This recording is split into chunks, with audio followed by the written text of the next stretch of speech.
요한계시록 1장을 이렇게 펼쳐주시면 될 것 같아요. 그리고 오늘은 이제 요한계시록 본문을 눈으로 보시고 또 강의를 귀로 들으시면서 마음으로 이렇게 정리를 하시면 되겠습니다. 그래서 요한계시록의 구조론을 오늘 1장부터 22장까지 크게 이렇게 한번 오버뷰하고 정리하는 시간을 갖도록 그렇게 하겠습니다. 요한계시록 1장 1절 보시면 반드시 속히 일어날 일 이렇게 되어 있잖아요. 예수님이 이제 요한계시록의 계시를 천사를 통해서 요한에게 그리고 요한은 1세기의 일곱 교회 에게 전달한 과정이죠. 그래서 이 반드시 속히 될 일, 일어날 일. 그래서 이것을 우리가 이제 소위 임박한 종말론이라고 이렇게 이제 부릅니다. 부분적 과거주의 이렇게 주장하시는 또 우리 학자들은 이 반드시 속히 일어날 일들을 그 1세기에 다 이루어진 걸로 그렇게 이제 봅니다만은 우리가 정통적인 해석에서는 재림 사건으로 우리가 해석을 하고 있습니다. 이 요한계시록 이 1장 요 11절 이렇게 눈으로 보시면은 네가 보는 것을 두루마리에 써서 에베소, 스무나, 페가모, 두아디라, 사데, 빌라델비아, 라오디게아 등 일곱 교회에 보내라 하시기로. 그러니까 이 요한계시록은 첫 번째 이게 편지의 형식을 가지고 있구나 하는 걸 우리가 알 수가 있죠. 그 다음에 이제 두 번째는 1장 3절 보시면 이 예언의 말씀을 읽는 자와 듣는 자와 그 가운데 기록된 것을 지키는 자는 복이 있다. 이렇게 말씀이 나오죠. 그래서 요한계시록은 문자적으로 성취될 예언서다 하는 것도 우리가 알 수가 있습니다. 그리고 여러분들이 잘 알다시피 요한계시록은 굉장히 난해한 이런 상징들이 많이 나오고 있잖아요. 그래서 이런 상징들을 주로 사용하는 이 문서를 묵시문학이다 우리가 이렇게 부르죠. 그래서 요한계시록은 편지면서 문자적으로 성취될 연서면서 또 상징적으로 이렇게 기록된 묵시문학적인 성격을 가지고 있다. 이렇게 우리가 이해를 할 수가 있겠습니다. 자, 요한계시록이 기록된 시기는 어떤 학자들은 네로 황제 때의 기록으로 보기도 하지만 거의 대부분의 학자들은 도미티안 황제 시기로 보고 있습니다. 그래서 추후 95년, 뭐 96년경의 기록으로 우리가 이제 보고 있습니다. 여기 이제 요한계시록 1장의 그 핵심 주제 절이 바로 1장 7절 말씀이죠. 볼지어다 그가 구름을 타고 오시리라. 각 사람의 눈이 그를 보겠고 그를 찌른 자들도 볼 것이요. 땅에 있는 모든 족속이 그로 말미암아 애곡하리니 그러하리라. 아멘. 지난 시간에 제가 이 요한계시록 전체 구조를 말씀드리면서 1장 1절부터 이 8절까지는 요한계시록의 서론 부분이다. 이렇게 말씀을 드렸죠. 그리고 결론 부분은 요한계시록 22장 이렇게 이제 성경을 한번 이렇게 한번 보십시오. 눈으로 보시고 요한계시록 22장 6절부터 마지막 21절까지가 요한계시록의 결론부예요. 그래서 서론과 결론 부분이 상이한 내용들이 반복적으로 기술되어 있는 그런 구조로 되어 있는데 특별히 아까 우리가 읽었던 1장 7절 볼지어다 그가 구름을 타고 오시리라 예수님의 재림을 선포하는 1장 7절과 그 다음에 요한계시록 22장 마무리 짓는 20절 이것들을 정은하신 이가 가라사대 내가 진실로 속히 오리라 하시거늘 아멘 주 예수여 오시옵소서 마라나타 이렇게 끝이 나고 있죠. 그래서 요한계시록은 예수님의 재림을 선포하면서 또한 재림을 소망하는 아멘 주 예수여 오시옵소서로 끝나는 그래서 요한계시록의 핵심적인 주제가 바로 예수 그리스도의 다시 오심, 예수님의 재림 사건이다라고 우리가 이해를 할 수가 있겠습니다. 자, 요한계시록 이제 1장에서 서론 부분이 지난 다음에, 그 다음에 부활하신 예수님을 사도 요한이 만나고, 그 다음에 일곱 교회 이 편지를 이제 보내라고 이렇게 명령을 받게, 되죠. 그리고, 지금은 뭐 눈으로 이렇게 한번 그냥 보시면 돼요. 요한계시록 1장 12절부터 20절까지는 바로, 이 사도 요한에게 계시하시는 예수님에 대해서 이렇게 서론부에서 소개를 하고 있습니다. 그리고 요한계시록 2장과 3장에는 그 다음에 소아시아 일곱 교회에 보내는 메시지가 기록되어 있는데 핵심적인 부분은 뭐죠? 각 교회의 마지막에 기록되어 있는 바로 이기라고 하는 명령이죠. 예를 들어서 요한계시록 2장 7절 한번 보세요. 기 있는 자는 성령이 교회들에게 하시는 말씀을 들을지어다 이기는 그에게는 내가 하나님의 나군에 있는 생명나무의 열매를 주워 먹게 하리라. 이게 이제 에베소 교회에게 보내는 바로 종말론적인 거룩한 전쟁에서의 승리를 명령하는 바로 거룩한 전쟁을 이끄시는 예수 그리스도의 지상 명령입니다. 이게 이기라고 하는 거죠. 이길 때는 이런 보상을 주겠다 이렇게 약속을 하고 계시죠. 그 다음에 이제 스무나 교회가 나오죠. 스무나 교회가 대한 약속은 어디에 나타나 있어요? 2장 11절 2장 11절 기 있는 자는 성령이 교회들에게 하시는 말씀을 들을지어다 이기는 자는 둘째 사망의 해를 받지 아니하리라. 그 다음에 버가모 교회가 나와요. 버가모 교회 주시는 약속은 뭐죠? 17절 기 있는 자는 성령이 교회들에게 하시는 말씀을 들을지어다 이기는 그에게는 내가 감추었던 만나를 주고 또 힌도를 줄 터인데 그 돌 위에 새 이름을 기록한 것이 있나니 받는 자밖에는 그 이름을 알 사람이 없느니라. 이렇게 기록이 되어 있죠. 그 다음에 이제 두아디아 교회가 나오죠. 두아디아 교회에 대한 약속은 어디에 나옵니까? 2장 26절과 27절이죠. 이기는 자와 끝까지 내일을 지키는 그에게 만국을 다스리는 권세를 주리니 그가 철장을 가지고 그들을 다스려 질그릇 깨뜨린 것 같이 하리라. 이렇게 되어 있죠. 그 다음에 이제 3장 가면 이제 사대 교회에 보내는 편지가 있어요. 사대 교회에 대한 약속 3장 5절 말씀입니다. 이기는 이 자는 이와 같이 흰 옷을 입을 것이요. 내가 그 이름을 생명책에서 결코 지우지 아니하고 그 이름을 내 아버지 앞과 그의 천사들 앞에서 신하리라. 그 다음에 빌라델비아 교회에 보내는 약속은 12절이죠. 3장 12절. 이기는 자는 내 하나님 성전에 기둥이 되게 하리니 그가 결코 다시 나가지 아니하리라. 내가 하나님의 이름과 하나님의 성 곧 하늘에서 내 하나님께로부터 내려오는 새 예루살렘의 이름과 나의 새 이름을 그 위에 기록해 줄 것이다. 그 다음에 마지막 라오디기아 교회에 아, 보내는 약속은 바로 21절이죠. 이기는 그에게는 내가 내 보호자에 아, 아, 함께 하여 주기를 내가 이기고 아버지 보좌에 함께 앉은 것과 같이 하리라. 기 있는 자는 성령이 교회들에게 하시는 말씀을 들을지어다. 자, 이렇게 서아시아 일곱 교회는 각 교회가 처한 상황이 다 다르죠.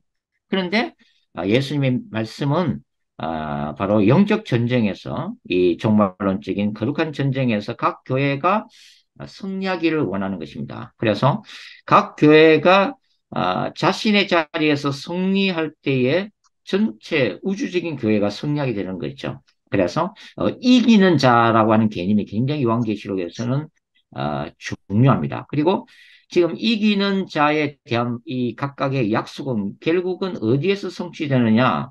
바로 요한계시록 21장과 22장, 새 예루살렘성, 새하늘과 새 땅에서 성취가 되어지는 구조로 되어 있습니다.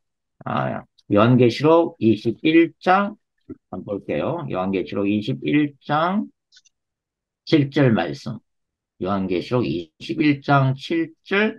이기는 자는 이기는 자는 바로 소아시아 일곱 교회에 대한 약속이에요. 이기는 자는 이것들을 상속으로 받으리라. 바로 그 앞에 나와 있었던 바로 새하늘과 새 땅, 그리고 새하늘과 새 땅의 중심인 새 예루살렘 성을 상속으로 받게 되리라고 하는 것입니다. 그래서 이 바울서 시내는 우리가 이 새하늘과 새 땅, 영원한 천국을 뭐로 받아요? 믿음으로 받죠. 우리가 예수 그리스도를 믿을 때에 그분의 영원하신 기업인 산과 새 땅을 받는데 요한계시록에서는 어떤 개념이냐면 이겨야 된다고 하는 거예요. 그 승리를 하는 자에게 주어지는 것이 바로 새하늘과 새 땅이라는 것을 강조를 하고 있는 그런 구조로 되어 있습니다. 나는 그의 하나님이 되고 그는 내 아들이 되리라. 8절 보죠. 21장 8절. 그러나 이 대조적인 거죠. 그러나 그죠? 그러면은 앞에 21장 7절 이기는 자와 대조되는 의미에서의 이기지 못한 자죠. 그죠? 8절은 그러나 두려워하는 자들. 자, 두려워하는 자들은 것은 1세기 상황에서는 배도하는 자들 얘기합니다. 배도. 믿지 아니하는 자들, 복음을 받아들이지 아니한 자들, 흉악한 자들, 살인자들, 크리스천들을 박해하고 죽이는 자들입니다. 그 다음에 음행하는 자들, 점술가들, 우상숭배자들, 거짓말하는 모든 자. 이 사람들은 당시에 로마 황제를 신으로 숭배하고, 그 다음에 이 로마 세계의 여러 신들을 우상으로 숭배하면서 그 시대의 사상과 그 시대의 세속적인 그런 흐름 속에서 살아갔던 불신자들을 총칭하는 말이에요.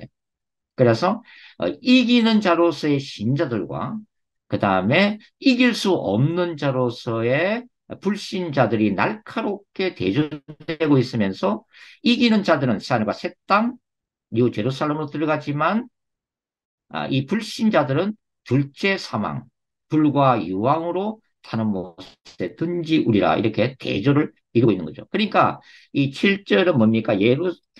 새 예루살렘 성에 입성하는 자들이고 8절은 예루살렘 성 밖에서 성 들어가지 못하고 성 밖에서 어둠 가운데 슬피우며 이를 가는 자들로도 표현이 되고 있다고 하는 거죠. 그리고 7절에 이기는 자들은 이 요한계시록 12장에 따르면은 이 하늘에 속한 자들로 나타나고 그 다음에 8절에 불신자들은 땅과 바다에 속한 자들로도 표현이 되고 있죠. 또 7절은 뭡니까? 요한계시록 13장에서는 짐승의 표를 받지 않고 순교하기까지 예수 그리스도의 거룩한 신부로 남아있는 자들이죠.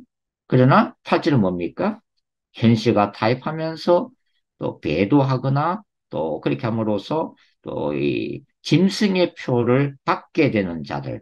이렇게 요한계시록에서는 두 종류의 사람이 극단적으로 대조를 계속 이루는 그런 구조로 되어 있다는 것을 우리가 알 수가 있겠습니다. 자, 다시 이제 그래서 이와 같이 이제 요한계시록 2장과 3장에서 소아시아 1세기를 살아갔던 이 소아시아 일곱 교회에게 이 종말론적인 거룩한 전쟁, 마지막 그 1세기 당시에 있어서의 이 치열한 이 로마 황제 숭배 사상이나 당시의 다양한 우상 숭배 행위들, 또 세상의 이런 풍습과 문화와 싸워서 이겨야만 했던 바로 소아시아 일곱 교회에게 이 거룩한 전쟁에서의 성자만이 이기는 자만이 새하늘과 새 땅에 들어갈 것이라는 메시지가 바로 요한계시록의 메시지다 하는 것을 우리가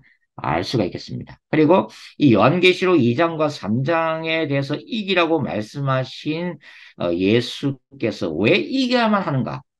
왜 이렇게 힘들고 예수 믿기 위해서 목숨도 잃어야 되고 재산도 빼앗겨야 되고 여러 가지 사회적인 불이익을 받아야만 했던 이 소아시아 일곱 교회에게 주시는 해답이 바로 요한계시록 4장과 5장의 보좌 환상이에요.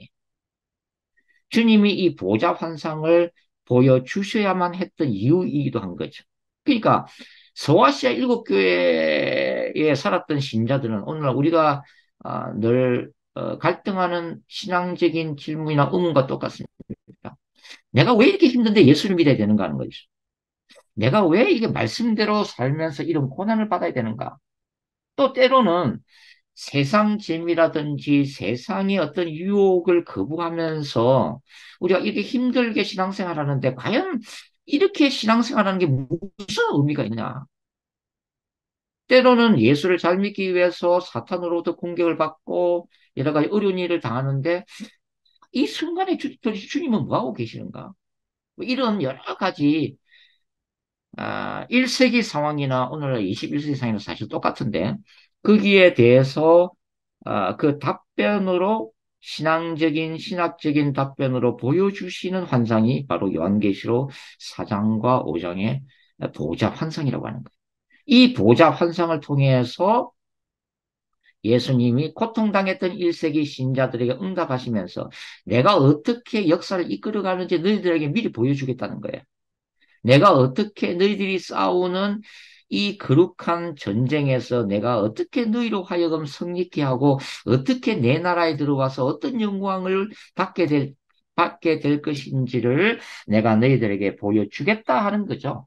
그게 아, 4장과 5장의 바로 보좌 환상이라고 할 수가 있겠습니다. 그래서 요한계시록 이 4장에는 특별히 영광을 받으시고 하늘에서의 이 하늘과 땅과 우주 모든 피조 세계로부터 찬양을 받으시는 거룩하다 거룩하다 거룩하다 지극히 그 거룩하신 보좌에 앉아 계신 성부 하나님에 대한 그 환상과 또 그분에 대한 하늘의 그 예배 장면, 또 찬양을 보여주는 것이 요한계시록 4장이 되겠습니다. 그리고 요한계시록 5장을 보시면 요한계시록 5장에는 나오죠? 누가 나오죠? 5장 5절과 6절 말씀. 장로 중에 한 사람이 내게 말하되 울지 말라. 유다 지파 사자 다윗의 뿌리가 이겼으니 그 두루무레와 그 일곱인을 떼시리라 하더라. 내가 또 보니 보호자와 내 생물과 장로들 사이에서 한 어린 양이 서 있는데 일찍이 죽임을 당한 것 같더라. 유다 지파 사자 다윗의 뿌리 죽임당하신 어린 양 바로 예수님이에요. 예수님에 대한 환상을 보여주시는데 이 예수님이 일곱 봉인된 두루마리를 떼시는 장면이 바로 요한계시록 5장이다 하는 거죠. 일곱 봉인을 뗀다는 자체가 바로 이제 6장부터 22장에 기록되어 있는 이 죄악된 세상에 대한 심판, 그 다음에 용인 사탄과 그 다음에 악의 권세와 죄악된 세상에 대한 심판, 그리고 정말 끝까지 믿음을 지키는 하나님의 백성에 대한 궁극적인 승리와 소망을 결정하시고 집행하시고 이루시는 우주적인 왕, 우주적인 권세를 가지신 바로 유다지파 사자, 죽임당하신 어린 양인 예수님에 대한 환상을 보여주고 있다고 하는 거죠. 그래서 4장과 5장은 요한계시록의 가장 중요한 장입니다. 왜냐하면은 개인적인 차원에서나 공동적인 차원에서나 우주적인 차원에서 모든 것은 보좌에 앉아 계신 하나님의 보좌 우편에 앉아 계신 유다 지파 사자 죽임 당하신 어린 양 예수 그리스도의 손에 있기 때문이에요. 이 예수 그리스도가 바로 하나님의 나라와 사탄의 나라를 동시에 다스리세요. 이분은 천국뿐만 아니라 지옥까지도 다스리세요. 지옥의 권세까지도 가지고 계시기 때문에. 그래서 그 예수님이 일곱 봉인을 어, 떼시는 바로 환상이 요한계시록 5장이 되게 됩니다. 그리고 이제 6장부터는 6장 1절 내가 봄에 어린 양이 일곱인 중에 하나를 떼시는데 이제는 예수님이 그 일곱 봉인을 하나씩 떼시는 거예요. 그래서 요한계시록 6장에는 첫째 인부터 여섯째 인까지 다 기록되어 있다고 그랬죠. 그래서 첫째 인부터 여섯째 인이 종말론적인 심판에 대한 큰 그림, 빅픽처, 큰 그림을 보여주는 것이 바로 첫째 인부터 여섯째 인이다. 이렇게 말씀을 드렸죠. 그리고 이 마지막 여섯째 인이 뭐라고 말씀을 드렸습니까? 여섯째 인이 6장 12절 내가 보니 여섯째 인을 떼실 때 큰 지진이 나며 해가 금은틀로 짠 상복같이 금어지고 다른 온통 피같이 되며 이렇게 시작되는 여섯째 인이 구약의 연세에 나오는 여호와의 날, 그리고 신약에서는 궁극적인 예수 그리스도의 재림 시에 일어날 우주적인 징조, 우주적인 대변혁 사건이라고 말씀을 드렸습니다. 그래서 이 그리스도의 재림의 날에 복음을 받아들이지 않았던, 끝까지 복음을 받아들이지 않았던 불신자들이 그 두려움에 몸을 뜬다. 그래서 그것이 6장 15절부터 17절까지의 말씀이에요. 6장 15절 땅의 임금들과 왕족들과 장군들과 부자들과 강한 자들과 모든 종과 자유인이 들과 산들의 바위 틈에 숨어 산들과 바위에게 말하되 우리 위에 떨어져 보좌에 앉으신 이의 얼굴에서와 그 어린 양의 진노에서 우리를 가리라. 그들의 진노의 큰 날이 이르렀으니 누가 능히 서리요. 진노의 큰 날, 하나님의 진노의 큰 날은 바로 예수님의 재림의 날입니다. 죄악된 세상과 악의 권세를 심판하시는 마지막 인류의 어, 사건, 바로 재림 사건을 얘기를 하고 있는 거죠. 그래서 여기 이제 6장에는 첫째 인부터 여섯째 인까지 종말론적 심판에 대한 큰 그림을 보여주는데 여섯째 인까지 띄어지고 그 다음에 일곱째 인이 띄어질 차례죠. 근데 일곱째 인이 어디에 나온다고 그랬어요? 7장이 아니라 8장에 나온다고 그랬죠. 8장 1절. 일곱째 인을 떼실 때 하늘이 반시점 고요하더니 바로 폭풍 전야, 심판이 시작되기 전에 잠깐 조용한 우주적 상태. 그래서 일곱째 인이 8장 1절에 나온다고 그랬어요. 그래서 7장이 뭐라고 그랬습니까? 중간에 끼어있다 해서 삽입장이라고 본다고 그랬죠. 삽입장. 6장과 8장이 이어져야 되는데 중간에 7장이 끼어들어서 혼란을 일으키고 있죠. 근데 7장이 끼어든 이유를 제가 뭐라고 말씀드렸습니까? 6장 16절과 17절에 예수님의 그 재림의 날에 그 진노의 큰 날에 두려워하지 못하고 누가 능히 그 심판자 앞에 설 것인가라고 극도의 두려움과 공포에 떨고 있는 이 불신자들과 대조적으로 담대히 주님의 보좌 앞에 설 수 있는 자들을 보여주기 위해서 7장의 환상이 중간에 끼어들었다고 말씀을 드렸죠. 그래서 7장 9절, 요한계시록 7장 9절, 일 후에 내가 보니 각 나라와 족속과 백성과 방언에서 아무도 능히 설 수 없는 큰 무리가 나와 흰옷을 입고 손에 종려가지를 들고 보좌 앞과 어린 양 앞에 서서 흰옷 거룩함의 상징, 종려가지 승리의 상징. 그래서 이 신자들이 주님의 보좌 앞에 어떻게 했다? 서서 스탠딩 담대히 서서 찬양을 부르고 있다 이 말이죠. 자, 그런데 7장에는 앞에는 14만 4천에 대한 말씀이 기록되어 있고 그 뒤에는 허다한 무리가 기록되어 있는데 자, 제가 뭐 나중에 이제 다시 또 말씀드리겠지만 이 두 무리는 동일한 무리라고 말씀을 드렸습니다. 그때 제가 또 세대주의 종말론의 해석도 또 다시 한번 말씀을 드릴게요. 어떻게 본문을 해석하고 있는지를. 자, 그래서 14만 4천은 땅의 관점에서 바라보는 하나님의 군대인 신자들, 교회 공동체. 그리고 허다 무리는 하늘의 관점에서 보는 주님의 보좌 앞에 서게 될 미래적인 승리자들에 대한 환상이 동시에 7장에 같이 들어와 있다고 하는 거죠.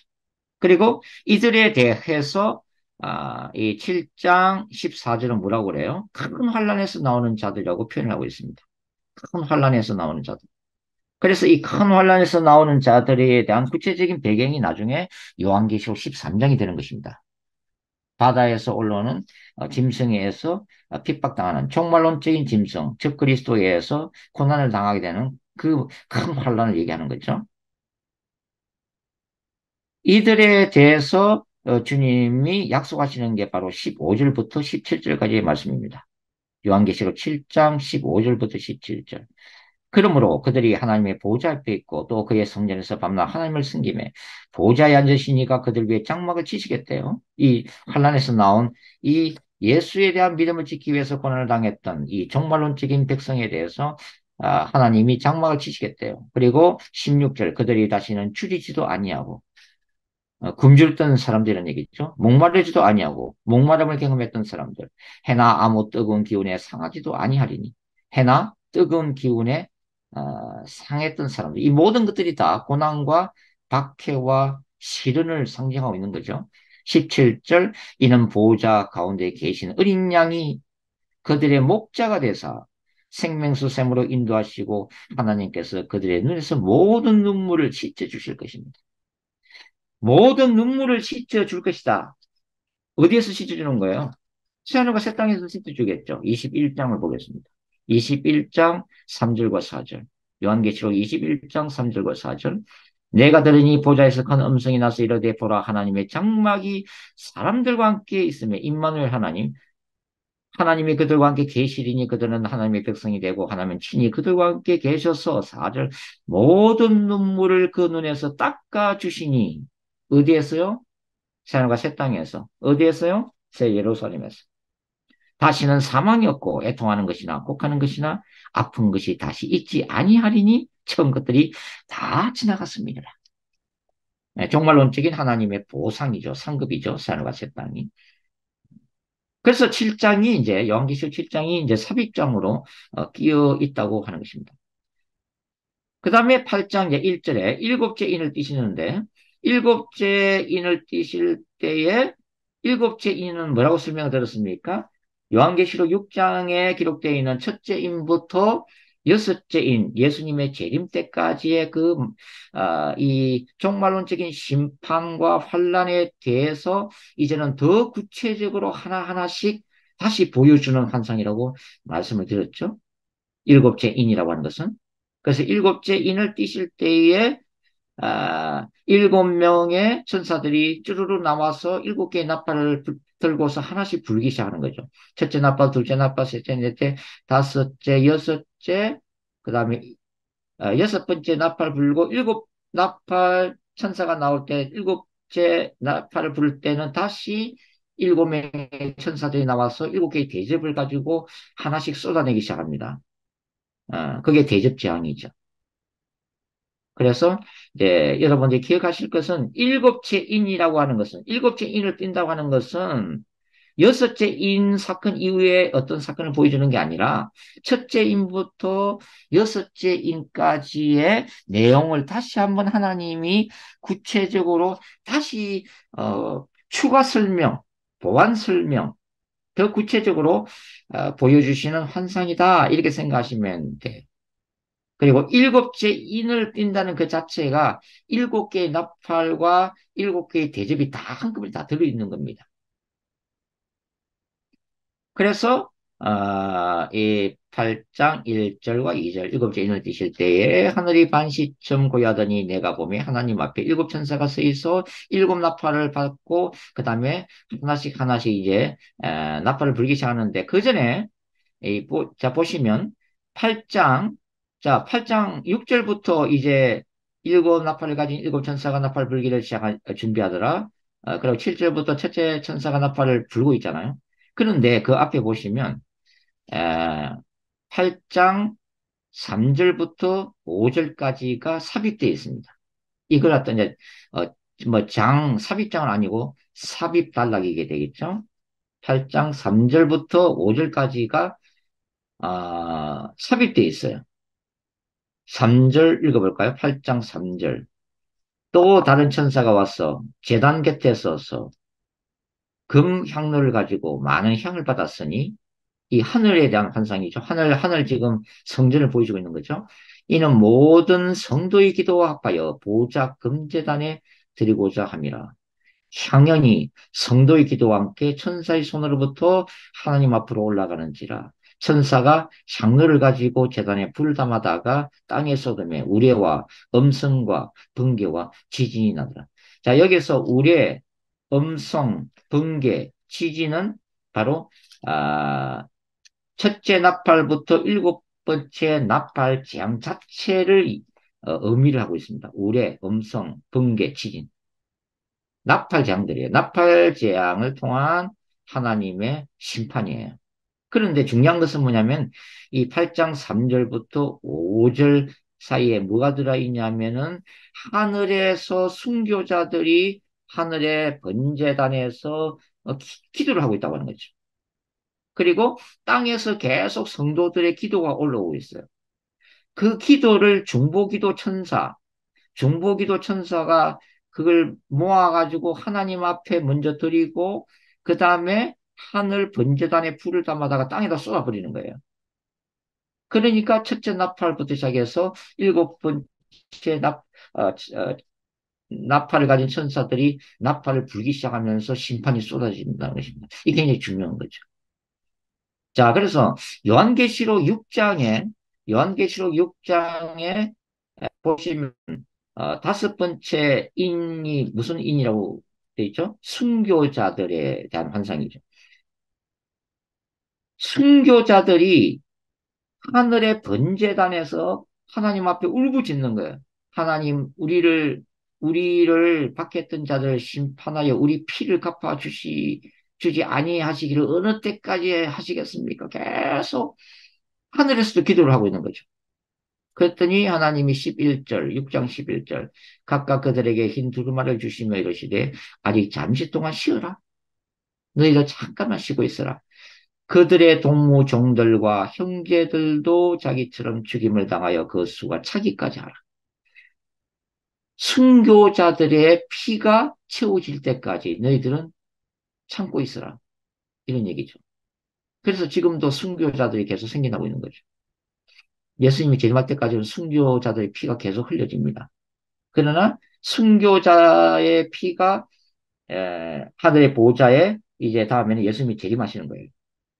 물론 마태복음 24장에는 복음이 땅 끝까지 전파될 때에 예수님이 재림하시죠. 근데 요한계시록은 이 순교자들의 그 하늘에서 드리는 기도와 땅에서 올라오는 성도들의 기도, 요한계시록 8장, 성도들의 기도가 보좌에 찼을 때에 주님이 재림하시겠다고 하는 거죠.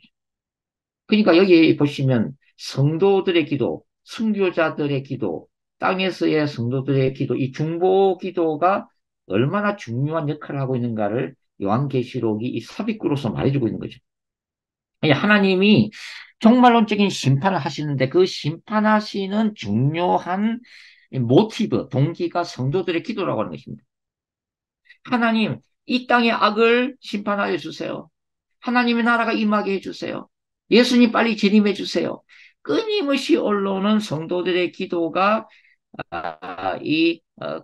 금향단에 드려지고 그것이 주님의 보좌 앞에 계속 올라갈 때에 하나님이 마침내 땅에다가 우레와 음성과 번개와 지진을 쏟아 붓는다고 하는 거죠. 그러니까 하나님이 행하시는 심판을 하나님을 움직이시는 중요한 바로 도구가 중보 기도라고 하는 것입니다. 그러니까 기도하는 분들이 굉장히 귀중한 분들이에요. 중보 기도 우리는 그래서 이런 분들을 중보 기도 군대라고 부릅니다. 하늘의 보좌를 움직이는 사람들. 그래서 땅에서 중보 기도가 올라갈 때에 뭐가 있어? 영적 부흥이 일어나는 거죠. 사탄의 경관진이 깨어지는 거죠. 한 영혼이 구원받는 역사가 일어나고 변고침의 역사가 일어나고 기사와 표적이 일어나고 천사들이 움직이기 시작하고 사탄이 결박당하기 시작하고 그런 일들이 바로 중보 기도를 통해서 이루어진다고 하는 것을 우리가 이제 알 수가 있습니다. 자, 그래서 요한계시록 8장에는 이제 첫째 나팔부터 시작해서 이 넷째 나팔까지가 기록되어 있습니다. 요한계시록 8장에는 첫째 나팔장부터 넷째 나팔장까지. 그래서 땅과 바다와 강과 샘과 그 다음에 해와 달과 별의 3분의 1이 해함을 받는 이 재앙이 일어나고 있는 거죠. 그 다음에 8장 13절 보십시오. 8장 13절. 내가 또 보고 들으니 공중에 날아가는 독수리가 큰 소리로 이르되 땅에 사는 자들에게, 이 땅에 사는 자들이라는 게 불신자들 얘기하는 겁니다. 근본적으로. 화가 있으리니 이는 새 천사들이 부르야 할 나팔 소리가 남아 있으리로다 하더라. 안식교에서 새 천사 기별이라고 부르는 바로 구절이죠. 이게. 여기 보면은 첫째 나팔부터 네 번째 나팔 재앙이 끝났을 때 또 세 개의 화가 남아 있다고 하는 거죠. 그 첫 번째 화가 어디예요? 바로 요한계시록 9장에 나오는 다섯 번째 나팔 재앙이 첫 번째 화에 해당됩니다. 그래서 이 무지개의 문이 열리면서 지옥의 군대가 쏟아져 나오고 황충재앙이라고 부릅니다. 그때는 사람들이 죽기를 구하여도 죽지 못하고 죽고 싶으나 죽음이 그를 피해가는 극한 고통이 세상을 휩쓸게 된다고 하는 거죠. 그러나 그때 신자들은 여하튼 이 요한계시록의 말씀 그래요. 4절 보시면 그들에게 이르시되 땅에 풀이나 푸른 것이나 각종 수목은 해하지 말고 오직 이마에 하나님의 인침을 받지 아니한 사람들만 해라. 이마에 하나님의 인이 없는 사람들을 대상으로 쏟아지는 저주입니다. 그러면은 이마에 하나님의 인침을 받은 신자들은 보호함을 받는다는 게 또 요한계시록의 약속이라고 하는 거죠. 여하튼 황충지왕이 첫째 화입니다. 그 다음에 여섯 번째 나팔지왕 요한계시록 9장 13절 여섯째 천사가 나팔을 불매 내가 들으니 하나님 앞 금제단 네 뿔에서 한 음성이 나서 나팔 가진 여섯째 천사에게 말하기를 큰 강 유브라데의 길바가 네 천사를 놓아주라 하매 네 천사가 놓였으니 그들은 그 년 월 일시에 이르러 사람 3분의 1을 주기로 준비된 자들이더라. 인류의 3분의 1이 죽는 전쟁. 그래서 제3차 세계대전 또는 핵전쟁으로 해석할 수밖에 없는 단락이 바로 이 여섯째 천사 나팔 재앙인데 이 여섯째 나팔 재앙이 두 번째 화에 속합니다. 그런데 크게 보면 이 11장에 나오는 부정인 사건까지 두 번째 화에 속할 수가 있습니다. 왜냐하면 두 정인이 하나님의 능력, 모세와 엘리야의 능력으로 땅에 재앙을 쏟아내고 있기 때문에 그것도 재앙이죠. 그 두 번째 화가 됩니다. 세 번째 화는 어디 있어요? 세 번째 화는 일곱 번째 나팔 재앙이 쏟아질 때에 이 땅에 쏟아지는 일곱 개의 대접 재앙을 세 번째 화라고 부릅니다. 다른 말로는 마지막 재앙이라고 부르고 있는 거죠. 그래서 이제 구장이 여섯째 나팔 재앙까지가 기록이 되어 있습니다. 자, 여섯째 나팔을 부르기 때문에 9장 13절. 그 다음에 이 9장 다음에는 뭐가 와야 된다고 설명을 드렸죠? 11장 15절이 와야 된다고 말씀을 드렸죠? 11장 15절입니다. 요한계시록 11장 15절. 일곱째 천사가 나팔을 불매 하늘에 큰 음성들이 나서 이르되 자 여기에 일곱째 천사가 드디어 나팔을 불고 있잖아요. 9장에서 여섯 번째 천사가 나팔을 불었죠. 유브라데 전쟁 사건. 그러면은 순서적으로는 바로 11장 15절이 그 뒤에 달아붙어야 되죠. 9장 다음에 와야 되죠. 일곱째 천사가 나오니까 여섯째 천사 그 다음이 일곱 번째 천사. 근데 그 중간에 10장 1절부터 10장 1절 눈을 보세요. 그냥 10장 1절부터 11장 14절까지가 삽입되어 있잖아요. 문맥하고 관계없이 이게 엉뚱하게 삽입되어 있다고 하는 거예요. 삽입장. 그래서 왜 이 10장 1절부터 11장 14절까지가 삽입되는가에 대한 이유를 뭐라고 설명드렸습니까? 바로 요한계시록 9장 20절과 21절 때문에 그렇다고 말씀을 드렸죠. 9장 20절과 21절을 다시 보겠습니다. 요한계시록 9장 20절과 21절 20절, 이 재앙에 죽지 않고 인간의 3분의 1이 죽는 유브라데 전쟁 사건을 얘기합니다. 여섯째 나팔 재앙이죠. 이 재앙에 죽지 않고 남은 사람들은 손으로 행한 일을 해결치 아니하고 오히려 여러 귀신과 또는 보거나 듣거나 다니거나 하지 못하는 금은 동과 목속의 우상에게 절하고 또 그 살인과 복술과 음행과 도적질을 회개하지 아니하더라. 자, 부분적인 재앙들. 이 부분적인 재앙들은 인간의 죄를 심판하시는 하나님의 심판이긴 하지만 더 근본적인 원인은 이 부분적인 심판을 보고 회개하고 돌이키고 예수 그리스도의 복음을 받아들여서 천국으로 가라는 거예요. 그러나 강팍한 인간 배우의 역사는 사탄은 많은 사람들로 하여금 끝까지 지옥으로 끌고 가는데 그러니까 끝까지 회개를 하잖아요. 지상에 어떤 쓰나미가 일어나든 어떤 지진이 일어나든 어떤 화산 폭발이 있든 어떤 사건이 일어나도 회개치 않습니다. 끝까지 회개하지 않고 우상을 섬겨요. 그래서 이 마지막 때는 여전히 많은 사람들이 복음을 받아들이지 않고 끝까지 회개하지 않고 지옥을 선택하겠지만 그러나 동시에 이 마지막 때에는 복음을 받아들이는 사람들도 있을 거라고 하는 거예요. 그걸 마지막 때의 영혼 추수, 마지막 때의 부흥의 역사라고 우리는 부를 수가 있습니다. 그 사건이 바로 요한계시록 11장 부정의 사건이에요. 그래서 11장 13절 요한계시록 11장 13절 말씀 그때 큰 지진이 나서 성 10분의 1이 무너지고 예루살렘 성의 10분의 1이 무너지고 지진에 죽은 사람이 7천이라 그 남은 자들이 두려워하여 영광을 하늘에 하나님께 돌리더라. 남은 자들에 대한 이 남은 자 제가 이사야서 말씀을 드렸죠. 이사야서에서 강조하고 있는 건 뭡니까? 우상 숭배로 북하고 이스라엘이나 남유다가 하나님의 심판을 받겠지만 그럼에도 불구하고 남은 자들이 있을 거라고 하는 거죠. 여전히 그럼에도 불구하고 죄를 회개하고 하나님을 경외하는 이 남은 자들이 바로 메시아의 도래를 기대하고 하나님의 그 은혜를 다시 사모하는 사람들이 있을 거라고 하는 것입니다. 마지막 때도 그 남은 자들이 회개하는 역사가 일어날 거라고 하는 거예요. 그래서 저는 이 구절이 바로 로마서 11장에 나오는 마지막 이스라엘의 회심 사건으로 보고 있다고 그래요. 이스라엘의 민족적인 회심이 일어날 것이다. 두 정인에 의해서 두 정인의 사역의 결과로 마지막 영혼 추수, 마지막 때의 대부흥이라고 볼 수가 있는 거죠.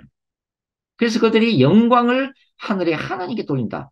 그래서 이 9장 아까 읽었던 이 여섯째 나팔 재앙으로도 회개치 않는 사람과 그 다음에 회개에서 영광을 하나님께 돌리는 사람들을 대조하기 위해서 9장 뒤에 바로 11장 15절에 일곱째 천사 나팔 사건이 뒤따르지 않고 10장 1절부터 11장 14절이 삽입되었다고 하는 거예요.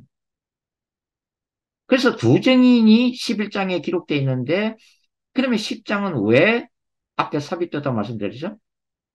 이 마지막 때의 두 선지자 두 증인이 10장에 기록되어 있는 힘센 천사로부터 작은 책을 받아서 소화한 사도 요한의 그 사역을 종말론적으로 계승하고 있기 때문에 사도 요한의 1세기 사도 요한의 사역과 예수님의 재림 직전에 사역하게 될 두 증인의 이 영적인 어떤 연장, 계승, 사도 요한의 1세기 사도 요한을 종말론적으로 계승하게 될 마지막 두 선지자인 두 증인이 서로 연관되어 있기 때문에 10장과 11장이 같이 결합되어서 삽입되었다. 이렇게 말씀을 드렸어요.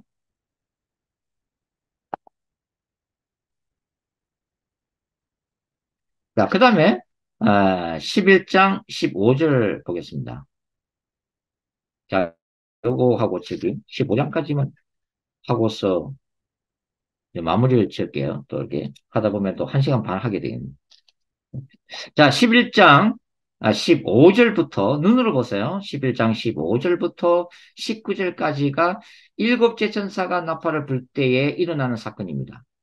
그래서 15절, 11장 15절, 일곱째 천사가 나팔을 불매 하늘에 큰 엄성들이 나서 이르되 세상 나라가 우리 주와 그의 그리스도의 나라가 되어 그가 세세토록 왕노릇 하리로다. 이게 완료형으로 되어 있어요. 자, 그런데 언격에 의하면 세상 나라가 우리 주와 그의 그리스도의 나라가 아직 된 건 아니에요. 왜냐하면 일곱째 천사가 나팔을 불 때 마지막 재앙인 일곱 개의 대접장이 쏟아져야 그리고 예수님이 재림해야 세상 나라가 우리 주와 그의 그리스도의 나라가 되는 거죠. 그러나 다만 여기서는 일곱째 천사가 나팔을 불 때 이미 이것이 선포가 됩니다. 이미 하나님의 나라의 완성이 도래한 걸로 선포가 되어져요. 이게 예언적인 선포죠. 예언적인 선포. 그리고서 16절에 보시면 24장로가 찬양하고 그 다음에 19절, 11장 19절 보시면 이에 하늘에 있는 하나님의 성전이 열려요. 정거장막 성전이죠. 성전 안에 하나님의 언약궤가 보이며 언약궤가 보인다는 것은 승리의 약속이에요. 또 번개와 음성들과 우레와 지진과 큰 우박이 있더라. 이게 뭐요? 일곱 개의 대접 재앙을 얘기하는 거죠. 예고를 하고 있는 거죠. 자, 그래서 11장 15절부터 19절까지가 일곱째 나팔 천사가 부는 장면이에요. 자, 그러면은 일곱째 천사가 나팔 불 때에 일곱 명의 천사들이 뚜루루 나와가지고 일곱 개의 대접을 쏟아내기 때문에 어디하고 연결된다고 그랬어요? 15장하고 연결된다고 그랬죠. 15장. 15장 보십시오. 요한계시록 15장 1절. 또 하늘에 크고 이상한 다른 이적을 보며 일곱 천사가 일곱 재앙을 가졌으니 그 마지막 재앙이라. 이 마지막 재앙이 세 번째 화, 또 일곱 개의 대접 재앙입니다. 하나님의 진노가 이것으로 마치로다. 그렇죠. 마지막 재앙이니까. 이게 끝나면 예수님 재림하시는 거예요. 하나님의 진노가 이것으로 마치로다. 그리고서 다시 5절부터 8절까지 이어집니다. 또 일 후에 내가 보니 하늘의 정거 장막의 성전이 열리며 일 후에 내가 보니 하늘의 정거 장막의 성전이 열리며 제가 아까 11장 19절 읽어드렸잖아요. 11장 19절 이에 하늘에 있는 하나님의 성전이 열리니 성전 안에 하나님의 언약궤가 보이며 또 번개와 음성들과 우레와 지진과 큰 우박이 똑같은 장면이에요. 다시 반복을 해서 이것이 똑같은 환상이라는 걸 지금 보여주고 있는 거예요. 다시 15장 5절 일 후에 내가 보니 하늘의 정거장막 성전. 이 신천지가 과천의 정거장막 성전. 여기서 다 따온 거잖아요.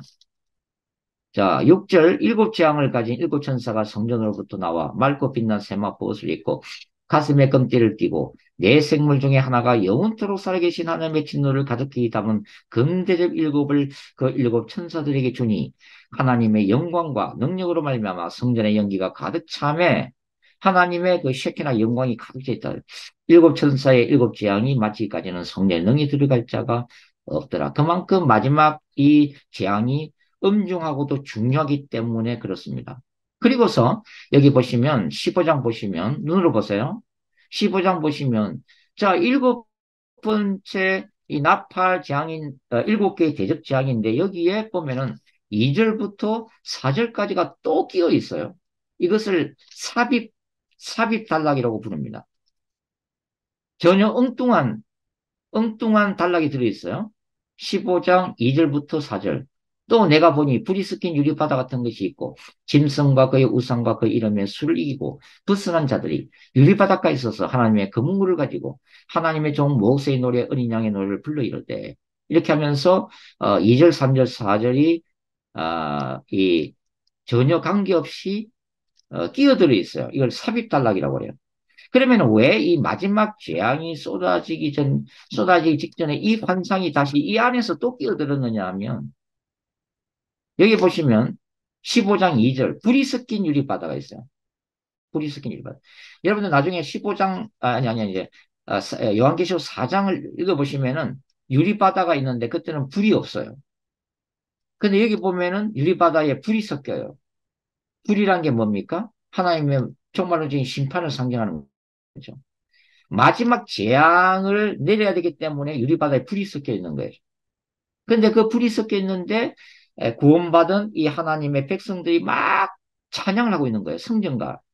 성전가를 미리 찬양하고 있는 거죠, 이게. 성전가를. 마지막 재앙을 앞두고. 왜? 마지막 재앙만 끝나면 예수님이 재림하시니까.